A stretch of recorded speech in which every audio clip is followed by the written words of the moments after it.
再來看這高雄台東文化藝術中心的便所呢，對今年1月中旬開始到今已經燒煞踢3屆去啊。原來這凶手就是一堆英國的社童。文化局是表示講，因為這便所呢是24點鐘攏對外開放，實在是真惡管理，所以只會當拜托警察來加強巡邏，嘛請民眾這英國的社童千萬唔通烏白等。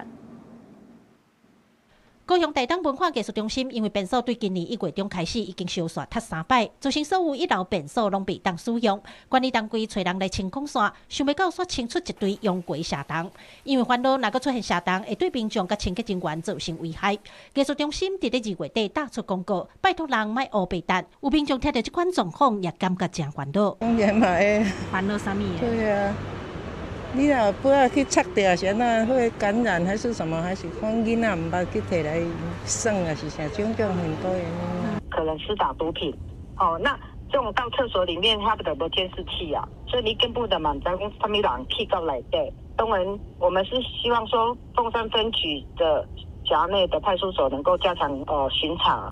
因為台東藝術中心的便所是24點鐘對外開放的，那真正有人弄這個空棚起來地主毒品，中心實在惡管理。議員接到通報，也申請附近的派出所加強巡邏。警方強調，因一直有針對附近來加強毒品的巡查勤務，對184年甲當攏總抓到事件。目前要針對台東藝術中心的狀況，成立專案小組加強巡邏。警方也與園方及保全建立及時通報機制，提升應變效率。鳳山分局呼籲民眾切勿任意棄置危險物品。文化局表示，自從2月底打公告，至今已經無閣發現有社童出現，因為驚公告會引起民眾不安，因此30就先撤掉。議員強調，因為是佇咧便所內底有個人隱私的問題，現階段上好的方式就是拜托警方加強巡邏，嘛呼籲使用社童的人愛有公德心，因會繼續找出更較好的方式，確保民眾的安全。記者柯家族、柯超雄、高雄報道。